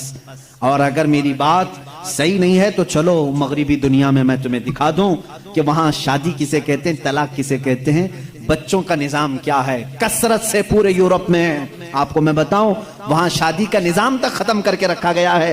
جو لڑکی پسند آئی اس کے ساتھ رہتے رہو، بچے بھی ہو جائیں گے. 2 بچوں کے بعد وہ لوگ فیصلہ کرتے ہیں آپ شادی کر لیں. اب شادی کرنے کا برابر ٹائم آ گیا، ہم لوگوں کی انڈرسٹینڈنگ ہو چکی ہے. یہ ہے فیکٹ بتا رہا ہوں میں آپ کو. کئی ایسی شادیاں ہیں وہاں پر جو بچے ہونے کے بعد کرتے ہیں کورٹ میں جا کر کے. تو تم نے عورت کو برابری نہیں بلکہ اپنی خواہشات کی ایک مشین سمجھا ہے. اسلام جو برابری دیتا ہے وہ کیسی برابری ہے؟ یہ اسلام ہی تو ہے جو عورت کو اتنی عزت کے ساتھ گھر لانے کا حکم دیتا ہے، اتنی عزت کے ساتھ. اگر اس کو کچھ خرافاتی لوگوں نے برا کر دیا تو الگ بات ہے، بلکہ ہمارے ہاں جو نکاح کا سسٹم ہے وہ اتنا پاکیزہ ہے کہ مرد کو کہا گیا ہے کہ عورت کے آنے سے پہلے اپنے گھر کا انتظام ہو جائے. وہ کہاں لا کر کے رکھ رہا ہے، بلکہ عورت کو اسی طرح سے بھگا کر لانے کا نظام اسلام میں نہیں ہے، بلکہ عورت کے لیے ایک باضابطہ پوری محفل کا انعقاد ہوتا ہے. اس کی رضا پوچھی جاتی ہے، پہلے اس سے پوچھا جاتا ہے تو راضی ہے یا نہیں. بہت سارے ایسے دین ہیں، بہت سارے ایسے ریلیجین ہیں، میں نام پھر نہیں ذکر کر رہا ہوں، جہاں پر عورتوں کو اظہار رائے کا حق ہی نہیں. ان کے بڑے جو فیصلہ کر لیے وہ ہو گئی بات. چائنا میں بہت سارے ایسے قبیلے آج بھی ہیں جہاں ان کے ماں باپ اپنی بچیوں کو لے جا کر کسی کے بھی کوٹھے پر چھوڑ جاتی ہیں جہاں انہیں پسند آ جائے. اسلام عورت کی عزت اتنی دیتا ہے جب تک وہ اپنی رضا کا اظہار نہیں کرتی قاضی کی مجال نہیں کہ وہ نکاح پڑھا سکے. ہم خود کھڑے رہتے ہیں جب تک اجازت نہیں آتی. پہلے ہم عورت کی اجازت لے کر کے آتے ہیں اور پھر عورت کو اس کا حق مہر دینے کا حکم بھی مرد کو دیا گیا ہے کہ وہ تمہیں اپنی زندگی چھوڑ کر آ رہی ہے، اپنا گھر چھوڑ کر کے آ رہی ہے، اس کا حق مہر ادا کرو. اور لانے کے بعد جانتے ہیں میرے آقا صلی اللہ تعالیٰ علیہ وسلم کی تعلیمات کیا ہیں؟ اللہ اکبر. حضور اکرم صلی اللہ علیہ وسلم نے تاکید کے ساتھ فرمایا ہے کہ عورتوں کے ساتھ سختی نہ کرو. اپنے آخری خطبے میں حضور نے عرفات کے میدان میں یہ بات تک فرمائی، عورتوں کے معاملات میں اللہ سے ڈرو، حد سے زیادہ نہ بڑھو، عورتوں کے ساتھ اتنی سختی نہ کرو. مارنے کو منع کیا، کبھی ان کے چہرے پر نہ مارنا، کبھی ان کے خاندان کو تانا نہ مارنا، کبھی ان کو اتنی بری گالی نہ دینا کہ دل ٹوٹ جائے، یہ تمام احکام اسلام نے اسی عورت کی عزت ہی کے لیے تو دیے ہیں۔ اور پھر جس وقت وہ آئے، بزرگوں نے یہ رواج بھی رکھا ہے کہ ہم اپنی بیٹیوں کو اپنے گھروں سے قرآن پاک دے کر کے رخصت کرتے ہیں، قرآن کے ساتھ اسے بھیجتے ہیں، اور گھر لانے کے بعد جانتے ہیں یہ اعلیٰ حضرت رضی اللہ تعالیٰ عنہ نے لکھا بھی ہے۔ اعلیٰ حضرت فرماتے ہیں جب نئی دلہن گھر میں آئے تو اس کے پیروں کا دھون جو ہے وہ اگر گھر کے چاروں کونوں میں ڈالو تو برکت آئے۔ وہ آ رہی ہے اپنا رزق لے کر کے آ رہی ہے، اپنا رزق لے کر کے آ رہی ہے، یہاں تک ہمارے لیے کہا گیا۔ بلکہ دولہے کو یہ بھی کہا گیا، اسی یہ بیان میں ساری باتیں نوجوانوں کو سمجھ میں بھی آ جائیں گی۔ نکاح کی پہلی رات اسے کہا گیا کہ تو اپنے گھر لایا ہے دلہن کو تو سب سے پہلے اس کے ہی دوپٹے کو تو مصلی بنا اور اس پر سجدہ کر۔ یہ حکم ہے۔ عورت کی عزت نہ ہوتی تو ہم مصلی بناتے اس کے دوپٹے کو؟ پہلی رات کہا گیا ہے۔ یہ اور بات ہے کہ معلومات نہیں ہے نوجوانوں کو کہ شادی کے بعد پہلی رات، یہ بھی سیکھنے کی ضرورت ہے۔ علماء سے تمام چیزیں پوچھ لینا چاہیے جس کی شادی ہو رہی ہے۔ دلہن آ رہی ہے تو ہم اس کی عزت ہی کے لیے تو یہ تمام کام کر رہے ہیں۔ اور اس کے بعد حکم یہ دیا گیا کہ سب سے پہلے اس کے ساتھ بات چیت کی شروعات کرنے سے پہلے اس کی پیشانی پر ہاتھ رکھ کر اللہ کی بارگاہ میں یہ کہو، اے اللہ اس کے اندر جتنی تو نے اچھائیاں رکھی ہیں وہ سب اچھائیاں مجھے عطا کر دے، اور جتنی اس کے اندر برائیاں ہیں ان تمام برائیوں سے مجھے تو بچا دے۔ یہاں سے تو شروعات کر۔ ظاہر سی بات ہے، میں نے اس وقت محسوس کیا، چند دنوں پہلے ایک نوجوان کو تلقین کر رہے تھے، پیشانی پر جہاں بال اگتے ہیں وہاں ہاتھ رکھ کر کے دعا کرنا۔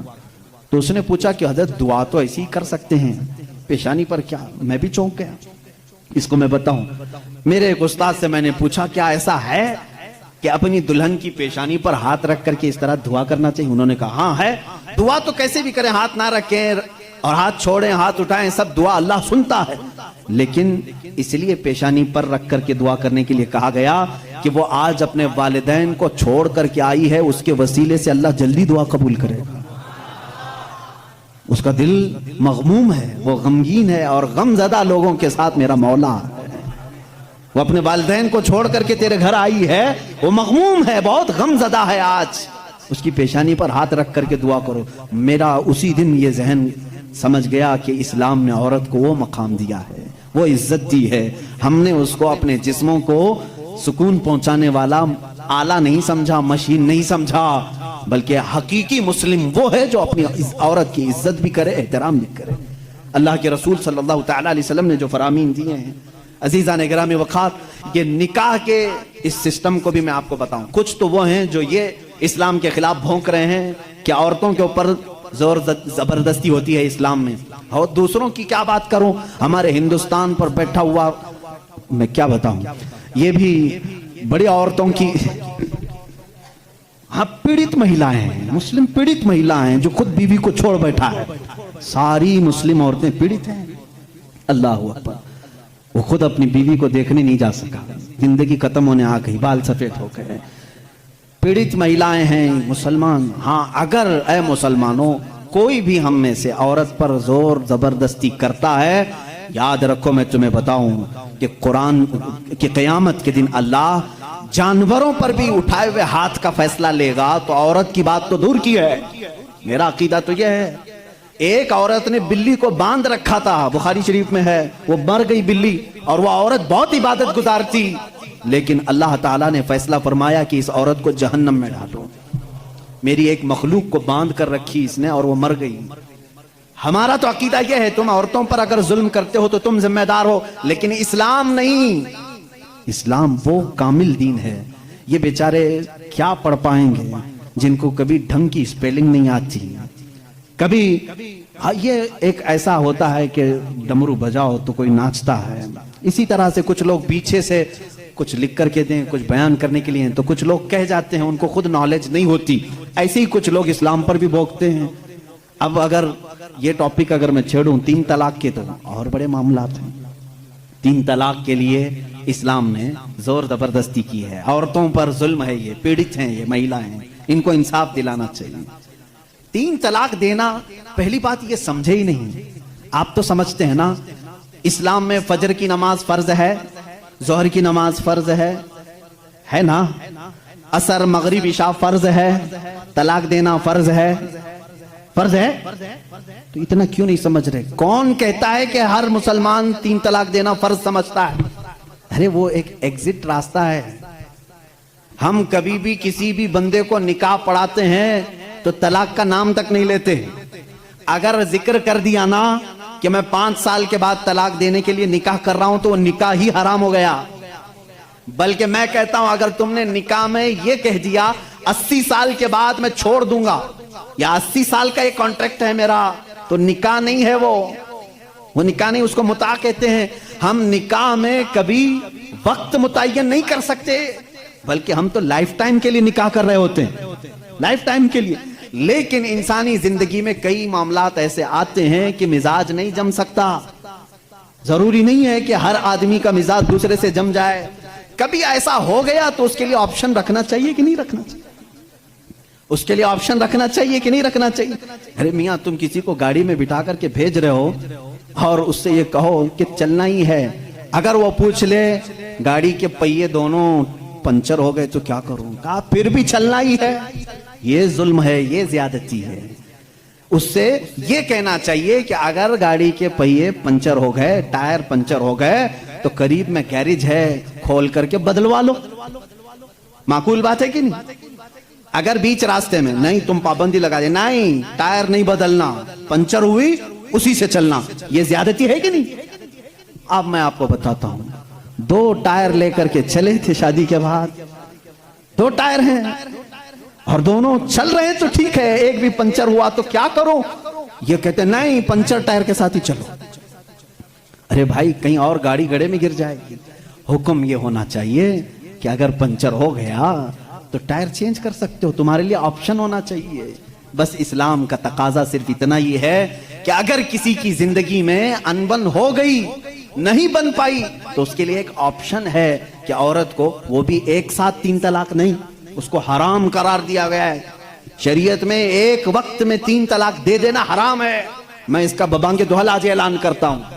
اگر کوئی ایک ہی ساتھ اپنی عورت کو طلاق طلاق طلاق اس طرح 3 بار کہہ دیتا ہے تو اس نے حرام کام کیا، گناہ کیا، ناجائز کام کیا ہے. اگر چھوڑنا بھی ہے تو اس کو اسلام نے طریقہ بتایا ہے. ایک بار پہلے بولو، 1 مہینے کا ٹائم دو، 1 مہینے میں بھی پھر نہیں بنی تو دوسری مرتبہ پھر 1 بولو اور 1 مہینہ چھوڑ دو. 2 مہینے کا ٹائم گزر گیا، اب پھر بھی نہیں بن پا رہی، تب پھر سب کو بٹھا کر کے کہہ دو ہم نے 2 مرتبہ دیکھ لیا، اب ہماری زندگی آگے چل نہیں پاتی، تیسری مرتبہ ہم اس کو ختم کرتے ہیں. یہ طلاق کا صحیح طریقہ ہے. کیا اس میں اسلام نے ظلم کیا؟ اسلام نے اس میں ظلم کیا؟ اس کو یہ ڈھنڈورا پیٹ پیٹ کر کے لوگوں کو ایسا بنا کر کے رکھیں. بیچارے کچھ لوگ ان پڑھ ان کی باتوں میں آ بھی جاتے ہیں. ارے ہمارا ہندوستان تو ایسا ہے کہ باہر کوئی بھی ڈمرو بجائے اس کے ارد گرد تو لوگ کھڑے ہو ہی جاتے ہیں. کوئی بھی گلی کوچے میں بھی آ کر کے ڈھول بجاتا ہے تو کتنا مجمع جمع ہوتا ہے. پارلیمنٹ میں بیٹھ کر کے اگر بجائے تو کیوں نہیں سنیں گے لوگ؟ سنیں گے لوگ. ہماری پبلک ہے، بہت میچور پبلک ہے. عزیزان گرامی، یہاں پر میں آپ کو اسلام کی وہ خصوصیات عرض کر رہا ہوں جس میں اسلام نے کہیں پر اپنے پیروکاروں پر ظلم نہیں کیا، بلکہ اس کا ہر حکم فطرت کے عین مطابق ہے. اب کچھ لوگ وہ ہیں جو سنیاس لینے کو کہتے ہیں، نہیں عورت کو چھونا بھی نہیں چاہیے، پوری زندگی بھر ایسے ہی رہنا چاہیے، اس کے بھی ہم خلاف ہیں. نہیں، اسلام اس چیز کا خلاف ہے کہ تم اس کے اندر کی چاہت اور اس کے اندر کے سکون لینے کے ذریعے کو بند کر رہے ہو. اسلام نے کہیں پر ایسے احکام نہیں دیے. عزیزان گرامی وقار، بہت ساری خصوصیات اسلام کی ہیں. اب میں آپ کو بتاؤں، جس دین پر آپ قائم ہیں اس نے اگر آپ کو کچھ چیزوں سے روکا ہے تو کیوں روکا ہے؟ جیسے یہ لوگ کہتے ہیں اگر گوشت کھاتا ہے مسلمان تو خنزیر کا کیوں نہیں کھاتا؟ آپ کے ہاں گوشت الاؤڈ ہے، پھر خنزیر کا کیوں نہیں؟ یورپ پورا ڈیولپ کنٹریز ہیں، وہاں پر بہت زیادہ ترقی یافتہ ممالک ہیں، وہ لوگ کھل کر کے کھاتے ہیں، مزے لے کے کھاتے ہیں. آخر اسلام میں کیا ہے؟ میں اگر بتاؤں تو ظاہر سی بات ہے ان کو لگے گا کہ ایک طرفہ ہے، اپنے دین کی بات کرے گا. انٹرنیٹ پر جا کر آج سرچ کرنا ہے میرے نوجوانوں، خنزیر کے سائیڈ ایفیکٹس کیا کیا ہیں، پورک کے سائیڈ ایفیکٹ کیا کیا ہیں، تمہیں خود سامنے آ جائیں گی. بہت ساری ویب سائٹ ہیں. ایک ڈاکٹر، بڑا ڈاکٹر، یہ یہاں کا نہیں وہاں کا نہیں، انہی کے تحقیقاتی ادارے کا ایک ڈاکٹر ہے، اس نے 16 نقصانات گنائے ہیں. کہا پگ کے، خنزیر کے گوشت کے اندر زہر ہوتا ہے، زہر ہوتا ہے، اور ایسا کہ دوسرے جانوروں میں ایسا زہر ہے ہی نہیں. حتیٰ کہ بعض لوگوں کا کہنا یہ ہے کہ اس کو سانپ بھی کاٹتا ہے تو اثر نہیں ہوتا، اس کا جسم اتنا موٹا ہے. باہر کی چیزیں یہ بہت جلدی جذب کر لیتا ہے. اس کا گوشت کھانا اسلام نے اس لیے منع کر دیا کہ یہ انسانوں کا بھی پیخانہ کھاتا ہے. اس کے اندر غلاظت کی عادت زیادہ ہے. اور جدید تحقیقات میں آج امریکہ کے اور دیگر ممالک کے ڈاکٹرز نے یہ بھی کہا کہ سب سے زیادہ چربی اسی جانور کے اندر ہوتی ہے، اور یہ سب سے زیادہ جسم کے اندر کولیسٹرول بڑھانے میں مدد کرتا ہے. حتیٰ کہ خنزیر کا گوشت کھانے والوں پر تحقیق کی گئی، ان کے اوپر تحقیق کی گئی تو یہ بات سامنے آئی کہ ان کے اندر حیوانیت، سیکس کرنے کی عادت بہت زیادہ پائی گئی، بہت زیادہ پائی گئی، حیوانیت زیادہ آ گئی، شرم و حیا نہیں رہی. اسی لیے دیکھتے نہیں پورے انگریز ننگے رہتے ہیں، ان کے اندر حیا نہیں رہ گئی. جسم کو چھپانا وہ پتہ نہیں اپنے لیے کیا سمجھتے ہیں، چھوٹے ہلکے ہلکے کپڑے پہن کے چلتے ہیں، عورتیں بھی ہوں مرد بھی ہوں، ایک چھوٹا سا انڈر ویئر پہن لیا، اوپر کچھ لگا لیا. بلکہ میں سمجھتا ہوں ان سے زیادہ فیشنیبل تو بھینس ہے، کچھ بھی نہیں پہنتی بیچاری. کپڑے نہیں پہننا اگر فیشن ہے تو یہ بھینس بہت فیشنیبل ہے، بیل بہت فیشنیبل ہے، کبھی کچھ نہیں پہنتا. یہ دنیا کو جنگلی نظام میں لے جانا چاہتے ہیں. یہ خنزیر کھانے کے سائیڈ ایفیکٹ ہیں، بیڈ ایفیکٹ ہیں جو جسم کے اوپر مرتب ہوتے ہیں. 16 نقصانات ہیں، وہ میں گنا نہیں پاؤں گا، میں نے آج ہی مطالعہ کیا. دوسری چیز شراب کے متعلق کہ اس میں تو مزہ ہے، کیوں منع کیا اسلام نے؟ یہ بھی میں نہیں کہوں گا، تمہاری تحقیقات سے جاؤ آج پھر یہ بھی تلاش کر کے مجھے بتاؤ انٹرنیٹ پر کہ شراب کے، وائن کے سائیڈ ایفیکٹ کیا کیا ہیں، الکوہل سے کتنے نقصانات ہیں. میرے عزیزوں، دوسروں کو بولنے کی ضرورت نہیں، گورنمنٹ ہر جگہ کی بولتی، نہیں بولتی؟ ڈونٹ ڈرنک اینڈ ڈرائیو جگہ جگہ لگائے رہتا ہے، بیچتے بھی وہی ہیں. بولتے ہیں پی کر کے چلانا مت، گاڑی مت چلانا. ان سے پوچھو کیوں؟ اس لیے کہ ایکسیڈنٹ کا خطرہ ہے، جا کے کسی کو ٹھوک دے گا، سامنے والا بیچارہ بے قصور مرے گا. اتنی ہی بات سے سمجھ جانا چاہیے کہ مسلمان اینی ٹائم ڈرائیور ہے، ہر وقت وہ ڈرائیور ہے. مجھے ایک پرانی بات یاد آئی. ایک مسلمان، وہ بھی کسی ویسٹرن کنٹری کا ہی تھا، پلین میں سفر کر رہا تھا. ایئر ہوسٹس نے اس کو شراب پروسا، سب کو دے رہے تھے. اچھا یہ بھی میں آپ کو بتا دوں، الگ الگ ناموں سے یہ شراب سپلائی کرتے ہیں. میں ایک بار ایجپٹ کے سفر پر تھا تو شراب سب کو دی جا رہی تھی. اس میں شراب قریب آئی، اس کو کہہ رہے ہیں کریزی واٹر ہے، کریزی واٹر ہے. میں نے کہا یہ کب سے، پانی پاگل کب سے ہوا؟ تو بعد میں بغل میں بیٹھے ہوئے ایک صاحب نے کہا یہ وائن ہی ہے، اس کو بہت زیادہ اتنا ریفائن کر دیا جاتا ہے کہ اس کا یہ لوگ کریزی واٹر کا نام دیے ہیں. ہے تو شراب الگ الگ ناموں سے بیچے جا رہے ہیں. وہ ایک صاحب تھے، مسلمان تھے، ان کو کہا گیا آپ بھی لیجیے. اس نے کہا میں مسلمان ہوں، میں نہیں پیتا. یہ ان کے لیے بہت بڑا دقت والا جواب ہوتا ہے. نہیں پیتے الگ بات ہے، یہ کہنا میں مسلمان ہوں نہیں پیتا، یہ چپ جاتا ہے. وہ کھڑی ہو گئی، سارے لوگ پی رہے ہیں، آپ کیوں نہیں پیتے؟ اس میں جسم کو سکون ہے، راحت ہے، آپ آرام سے سو جائیں گے جب تک سفر کٹ جائے گا، پی لیں آپ. تو اس بندے نے کچھ بھی اس کے ساتھ آرگیومنٹ نہیں کیا، زیادہ نہیں کیا، بس اتنا کہا آپ کہتی ہو پی لوں، میری ایک شرط ہے، یہ شراب پہلے پائلٹ کو پلانا. اگر پائلٹ پی لیا اور مست ہو گیا تو بعد میں میرے پاس آنا. وہ کہنے لگی ایسا نہیں ہوتا، رول کے خلاف ہے، don't drink and drive. Pilot نہیں پی سکتا، پائلٹ کو شراب ہم نہیں دے سکتے. جا کر کے کہا کیوں؟ ارے وہ اتنے لوگوں کو لے کے چل رہا ہے ہوا میں، اور اس کے اوپر بہت ساری ذمہ داریاں ہیں، وہ جب ڈیوٹی ختم کرے گا تب پیے گا. اس نے کہا، اس مسلمان نے، ہو بہو اسلام بھی یہی کہتا ہے، اے مسلمان تیرے کندھوں پر پورے اسلام کی ذمہ داری ہے. تو جب چل رہا ہے تو تیرے پیچھے پوری ایک نسل ہے، کہیں تیرا قدم ڈگمگا گیا تو پوری نسلیں ڈگمگا جائیں گی. تم ڈرائیور ہو, تم نشے میں نہیں چل سکتے ہیں, اس لیے اسلام نے منع کیا. کہا وہ پیتا ہے پائلٹ ڈیوٹی ہونے کے بعد. اس مسلم نے کہا میرے رب نے بھی کہا ہے آجا جنت میں شرابن طہورا پلاؤں گا, جب یہاں کی ڈیوٹی ختم ہوگی میں بھی جاؤں گا پیوں گا. وہ شرابن طہورا ہے جو جنت میں دی جائے گی. اے میرے عزیزو, جنہوں نے دنیا میں اپنے جسموں کو الکوہل سے خراب کر دیا ان کے لیے جنت کا مشروب نہیں, ان کے لیے جنت کی شرابن طہورا نہیں. اپنے منہ کو جنہوں نے یہاں محفوظ رکھا ہے ان کے لیے اللہ کا وعدہ ہے, انہیں وہ شراب طہور پلائی جائے گی جس کو آج تک کسی زبان نے چکھا بھی نہیں.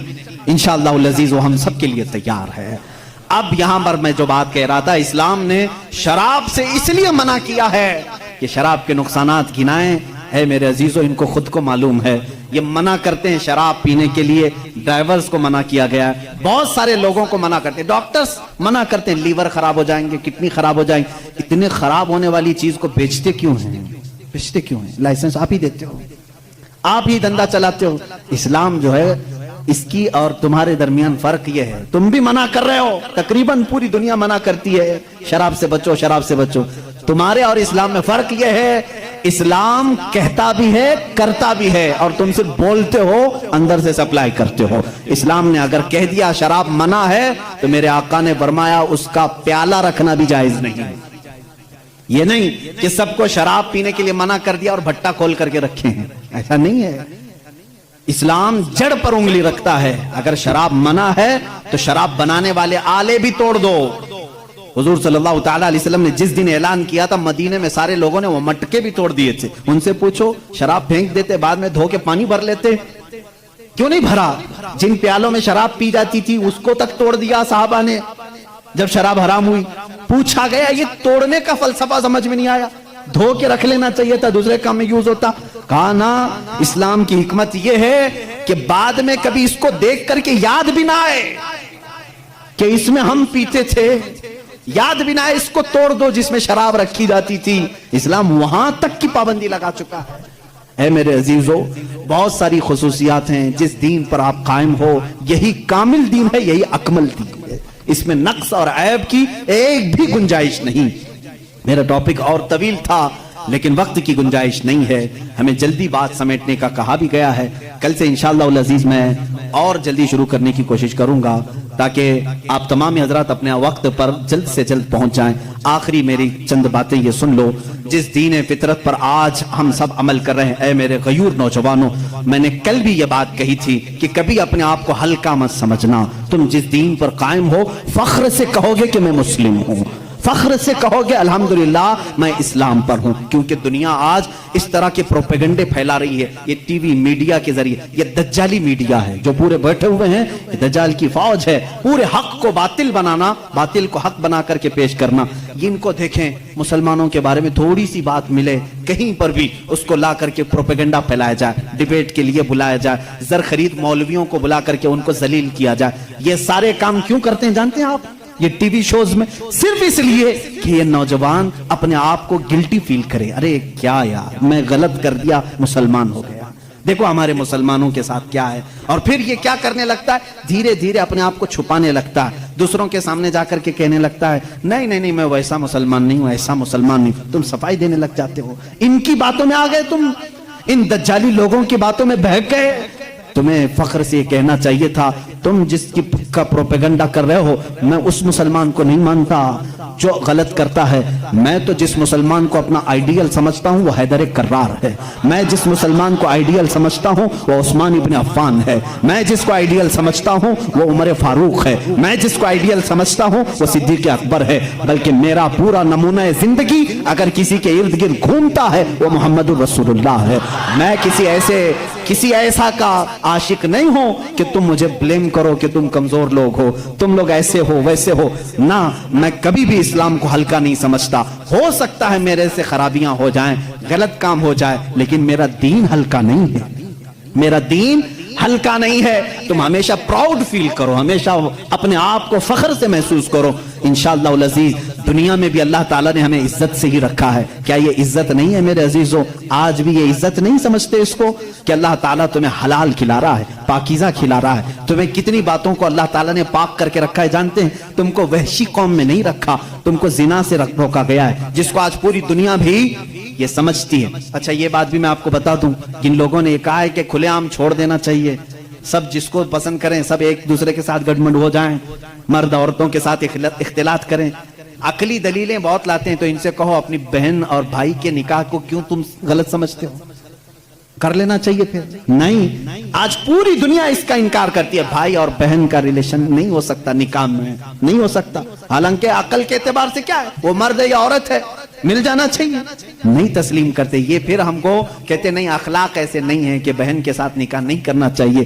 میرے عزیزو, اسلام اخلاق ہی تو سکھاتا ہے, اخلاق ہی تو سکھاتا ہے کہ ہم مردوں کو یہ حکم دیتے ہیں ہر ایک عورت کے ساتھ تم دست درازی نہیں کرو گے, بلکہ وہی عورت تمہارے لیے حلال ہوگی جس کے ساتھ نکاح کا ایگریمنٹ کر کے آئے ہوگے. ہم ہر عورت پر اپنے ہاتھ چلانے اور اپنے حکم جھاڑنے کی بات نہیں کرتے, بلکہ وہی عورت تمہاری زندگی کا ہم سفر بنتی ہے جس کو تم نے سب کے سامنے علل اعلان قبول کیا ہے. ہم چھپ کر کے کسی عورت کو لے جانے کے قائل نہیں, بلکہ میرے آقا نے فرمایا جب نکاح ہو تو اعلان کرو, سب کو اعلان کر کے بتاؤ کہ میں فلاں کے ساتھ اب وابستہ ہو چکا ہوں. عزیزان گرامی, میری باتوں کا خلاصہ صرف اور صرف یہ ہے کہ میں اپنے نوجوانوں کے اندر سے وہ باتیں نکالنا چاہتا ہوں جو آج دنیا لوگوں کے ذہن میں ڈالنے کی کوشش کر رہی ہے. اس کے بعد اور سخت معاملات آنے والے ہیں, اور سخت معاملات آنے والے ہیں. یہ مسجدوں کی پکس دکھائیں گے, مسجدوں کے فوٹو دکھائیں گے, اور اس کے بعد دہشت گردی کو دکھائیں گے. مسجدوں سے یہ کام ہوتے ہیں. کیوں یہ سب چیزیں کرتے ہیں معلوم, ان کو بھی معلوم ہے مسجدوں میں صرف اللہ کی عبادت ہوتی ہے, یہاں جھکتے ہیں, بات اپنے رب کی کرتے ہیں, سب کو معلوم ہے. لیکن وہ صرف اور صرف تمہارے دلوں میں یہ ڈالنا چاہتے ہیں کہ تم کبھی کبھار گلٹی فیل کرو, اپنے آپ کو کمزور سمجھو. مسلمان ہونا میری غلطی تھی, مسلمان ہونا میرا گناہ تھا, یہ تم کو باور کرانا چاہتے ہیں. معاذ اللہ, کبھی نہ آنے دینا. اور انشاءاللہ العزیز میں یہ سب چیزیں بولتا رہوں گا, چاہے یہ پوری میڈیا مل کر کے ہمارے بچوں کو ورغلانے کی کوشش کرے. میرے رب کی ذات سے مجھے یقین ہے, میں سال میں ایک بار کہوں گا انشاءاللہ یہ نوجوانوں کے دلوں سے خوف نکلے گا, نکلے گا, خوف نکلے گا. آپ اپنے فخر کے ساتھ اسلام سے وابستہ رہیں گے, اس لیے کہ میں کسی مجرم دین سے تعلق نہیں رکھتا, میں کسی پاپی دین سے تعلق نہیں رکھتا, بلکہ میں اس دین سے وابستہ ہوں جہاں رسول کریم صلی اللہ تعالیٰ علیہ وسلم نے ہمیں یہ سکھایا ہے کہ اگر صدیق اکبر کے پاس یہ کہ یہودی عورت درخواست لے کر کے آتی ہے, مجھے مدینہ سیف نہیں لگ رہا, مجھے یمن جانے دو, یہودی تھی, صدیق اکبر کے پاس اس نے درخواست دی, حضرت ابوبکر صدیق نے اونٹنی منگوائی, 2 صحابہ جوان صحابہ سے کہا اس کو یمن تک چھوڑاؤ. کس کی عورت تھی؟ ہماری نہیں, یہودی عورت تھی. اب اسی یہودی عورت سے سنو یہ 2 نوجوان کیسے لے کر کے گئے, یمن تک چھوڑنے کے لیے گئے. وہ عورت یمن پہنچی تو وہاں جا کر کے اس کا الگ ہی معاملہ تھا. یہ دونوں نوجوانوں کے بارے میں وہ بتاتی ہے, سارے لوگوں کو جمع کر کے, میں سمجھتی تھی کہ مدینہ سیف نہیں ہے, سارے مسلمان جمع ہو گئے, اب یہاں پر سب مسلمان بھر گئے, لیکن میں نے یہ 2 نوجوانوں کو دیکھا مدینے سے لے کر یمن تک یہ میرے ساتھ آئے, لیکن ایک بار بھی انہوں نے سر اٹھا کر میری طرف دیکھا نہیں. جب کبھی کوئی چوکی آتی, چیکنگ پوائنٹ آتا تھا, صحابہ ہوتے تھے, تو یہ دونوں نوجوان آگے بڑھ کر کے کہتے صدیق اکبر خلیفۃ المسلمین کا بھیجا ہوا مسافر ہے, دروازہ کھول دیا جائے اور آگے جانے کی اجازت دی جائے. وہ جو پولیس کھڑی ہوتی تھی صدیق اکبر کی, وہ تک اوپر نہیں دیکھتے تھے, اس لیے کہ مدینے سے کوئی یہودی عورت کو چھوڑنے کے لیے یمن جا رہا ہے. 1-2 صحابہ کا قافلہ, اس دن وہ عورت کہتی ہے یمن میں سب کو جمع کر کے, اے لوگوں میں آئی تو تھی مدینہ سیف نہیں سمجھ کر کے, سب تم گواہ ہو جاؤ میں اسلام میں جاتی ہوں, وہیں سیفٹی لگ رہی ہے. ہمیں وہ معاشرہ میرے رسول نے عطا کیا ہے. رسول کریم صلی اللہ تعالیٰ علیہ وسلم نے گرتوں کو سنبھالا ہے, اٹھایا ہے, ایک مقدس معاشرہ ہمیں دیا ہے. سود کا خاتمہ میرے آقا نے کیا, اور وہ بھی عرفات کے میدان میں کھڑے ہو کر کے حضور نے فرمایا یہ سود کی جہالت میں اپنے پیروں سے رونتا ہوں. میرے آقا نے کیا فرمایا؟ سود کو میں رونتا ہوں, جس کو آج الگ الگ نام دے رہے ہوں گے, بڈی کہو, بیاج کہو, یہ حضور اکرم نے منع فرما دیا, رسول کریم صلی اللہ علیہ وسلم نے. اور آج یہ ترقی یافتہ دنیا جس کو آج کہہ رہے ہیں, چاہے وہ امریکہ ہو, اسرائیل ہو, یورپ ہو, یہ سب کے سب آج سودی نظام پر چل رہے ہیں, پورا کا پورا. ان کے کریڈٹ کا جو سسٹم ہے, سود کا جو نظام ہے, پوری دنیا کو سود کھلا رہے ہیں. آج ساری بینکوں کا نظام انہوں نے سودی بنا کر رکھا ہے. کیا یہ زور زبردستی نہیں ہے؟ ایک ضرورت مند کو پیسے دینا اور اس کی زمین ہڑپ لینا, اس سے زیادہ مانگ لینا. اسلام تو یہ کہا ہے کہ اگر کسی کو قرض کی ضرورت ہے تو بغیر 1 روپیہ بھی فائدہ دیے اسے قرض دے سکتے ہو, تو یہ اسلام ہے. بلکہ حضرت عمر کے زمانے میں ایک ایسا شخص بھی آ گیا جو کسی سے قرضہ لیا تھا, دے نہیں رہا تھا. اس نے آ کر کے مقدمہ کر دیا حضرت عمر کے پاس, اور وہ رونے لگا. جو قرض دار تھا وہ رونے لگا, پیسے کچھ بھی نہیں ہے. مدینے والے نے مقدمہ کر دیا کہ یہ باہر کا آدمی ہے, مجھ سے قرضہ لیا, باہر کا آدمی ہے, مدینے کا نہیں. حضرت عمر نے کہا پیسے واپس کر رہا ہے یا کیا کرے گا؟ کہا میں اپنے گاؤں جا کر کے لے کے آ سکتا ہوں, میرے پاس تو نہیں ہے. کہا تو گاؤں جا کر واپس آئے گا, کیا گارنٹی؟ یہاں بھی بینکیں گارنٹی لیتی ہیں نا. عمر فاروق رضی اللہ تعالیٰ عنہ نے پوچھا کوئی گارنٹی ہے؟ کہا مجھے مدینے والے کوئی بھی نہیں جانتے. ہاں وہ تھا مسلمان یا جو بھی رہا ہو, مجبور تھا, مظلوم تھا, پیسے نہیں تھے. پوچھا مدینے والوں میں سے کوئی اس کی گارنٹی لے گا, کوئی گارنٹر بنے گا, ضامن بنے گا؟ تو کوئی نہیں تھا. ایک صحابی اٹھے حضرت ابو دردہ, کہا حضرت عمر سے کہ میں اس کی گارنٹی لیتا ہوں. کہا کتنے دن کی؟ کہا اس شخص سے پوچھا گیا کب تک آئے گا؟ کہا 2 دن میں آؤں. حضرت عمر نے کہا ابو دردہ تم نہیں پہچانتے اس کو, اگر یہ 2 دن بعد نہیں آیا تو تجھے جیل میں ڈالیں گے, تیار ہے؟ کہا ٹھیک ہے تیار ہو. وہ چلا گیا. 2 دن گزر گئے, پھر عدالت لگی. وہ جس کا قرض تھا وہ بھی آیا تھا, ابو دردہ بھی آئے ہوئے ہیں. تھوڑی دیر گزری, مغرب کا وقت ہوا, وہ شخص آ گیا, پیسے لے کر کے آیا حضرت عمر کے پاس. کہا بڑا احسان آپ کا, آپ نے 2 دن کا ٹائم دیا, میں اپنا قرض لے کر کے واپس آ گیا ہوں. تھوڑا سا قرض تھا, اس پر انٹرسٹ نہیں, جتنا لیا تھا اتنا لا کر دیا, معاملہ ختم ہوا. لیکن اچانک جانتے معاملہ بدل گیا. جس کا قرض تھا وہ آیا حضرت امیر المومنین کے پاس, کہا میں معاف کرتا ہوں, مجھے نہیں چاہیے پیسے اس کے, اس کو واپس دے دیں, یہ غریب ہے, ضرورت مند ہے, دے دیں اس کو. حضرت عمر نے کہا یہی بات 2 دن پہلے کیوں نہیں کی؟ وہ گیا گاؤں جا کر کے لے کے آیا, آج تم اس کو معاف کر رہے ہو؟ کہا امیر المومنین سے, امیر المومنین میں گھر گیا تو اس کے بعد مجھے ایسا لگا دل میں کہ ایک مجبور جو قرض میں پھنسا ہوا ہے, اگر میں آج معاف نہیں کرتا تو کہیں دنیا یہ تانا نہ دے دے کہ محمد کے غلام معاف نہیں کرتے. میں نے صرف میرے آقا کی طرف توجہ کی, اس لیے میں نے آج معاف کر دیا کہ کوئی انگلی میرے رسول کی طرف نہ اٹھائے. حضرت ابو دردہ اسی وقت کھڑے تھے. کہا حضرت امیر المومنین نے تم پہچانتے بھی نہیں تھے, کیسے اس کی گارنٹی لے لی؟ انہوں نے بھی یہی کہا. امیر المومنین دیکھا مجمع سناٹا ہے, کوئی نہیں اٹھ رہا, میں صرف اس لیے اٹھا کہ بعد میں دنیا یہ نہ کہے کہ محمد کے غلاموں میں دوستی یاری بھی ختم ہو چکی ہے, مدد کرنے کا جذبہ ہی ختم ہو گیا ہے. اسی لیے میں کھڑا ہو گیا کہ جانتا ہوں یا نہیں جانتا ہوں, میں مدد کے لیے کھڑا تو ہو جاؤں, کہیں میرے نبی کو کوئی یہ نہ کہتے. وہ شخص جو قرضہ لے کر کے آیا, امیر المومنین نے اس سے پوچھا آخر تو گیا تھا, جا سکتا تھا, غائب ہو گیا, تجھے کون پکڑنے آتا؟ اس نے کہا امیر المومنین 2 دن سے اسی بے چینی میں تھا, چاہتا تو بھاگ جاتا, اس لیے لوٹ آیا کہ بعد میں دنیا یہ نہ کہے کہ محمد کے غلام وعدہ خلافی کرتے ہیں, غدار نہ کہیں رسول کے غلاموں کو, اس لیے ہم لوٹائے. میرے نبی نے وہ اسلام دیا ہے, سود کے نظام کو ختم فرمایا ہے. اور حضور صلی اللہ علیہ وسلم نے فرمایا زور زبردستی کسی پر نہیں. ہمارے ہاں کسی کالے پر کسی گورے کو فضیلت نہیں, کسی لمبے کو کسی ناٹے پر فضیلت نہیں, کسی بھی بڑے آدمی کو امیر کو غریب پر فضیلت نہیں, بلکہ ہمارے ہاں فضیلت اگر ہے کسی کو صرف تقوی اور پرہیزگاری پر ہے. آج جو اسلام پر پھونکتے ہیں وہ اپنی زمین نہیں سنبھال پا رہے. امریکہ میں کالے گورے کی لڑائی آج بھی چل رہی ہے, آج بھی چل رہی ہے. رائٹس اتنے ہیں, گورے کالوں کو مار رہے ہیں, کالے گوروں کو مار رہے ہیں. تم 14 صدیوں کے بعد اس ترقی یافتہ زمانے میں کالے گورے کا فرق نہیں مٹا سکے. وہ حبیب کائنات صلی اللہ علیہ وسلم 14 صدیوں پہلے ہی نہایت حبشہ کے رہنے والے کالے لوگوں میں سے ایک بلال کو خانہ کعبہ کی چھت پر چڑھایا اور دنیا کو یہ بتایا کہ وابستگی اگر نبی کے غلامی کی ہو جائے, رسول کے دامن سے کوئی وابستہ ہو جائے, تو اس کا مقام صرف یہ قالین فرش نہیں بلکہ کعبہ کی چھت بھی اس کے قدموں کے نیچے ہوتی. عمر حضرت بلال حبشی کو حضور نے چڑھایا کہ نہیں چڑھایا؟ فتح مکہ کے دن حضرت ابو بکر تھے, حضرت عمر تھے, حضرت عثمان تھے, حضرت علی تھے رضوان اللہ علیہم اجمعین. ان میں سے کسی کو کھڑے کر کے کہتے چڑھو اوپر اذان دے دو نہ. حضرت بلال کو کیوں کہا؟ پوری دنیا کو یہ بتانے کے لیے امیری غریبی غلام آقا کا فرق اسلام نے مٹا دیا. اب آقا وہ ہوگا جو رسول کا غلام ہوگا. عزیزان گرامی وقار، اسلام اس دین کو کہتے ہیں جس میں اونچ نیچ کا فرق نہیں، جہاں امیری غریبی یہ سارے سسٹم نہیں، یہ کاسٹزم کہاں سے اسلام میں نہیں۔ اگر تم برادری کے فرق کرتے ہو تو یہ جہالت ہے۔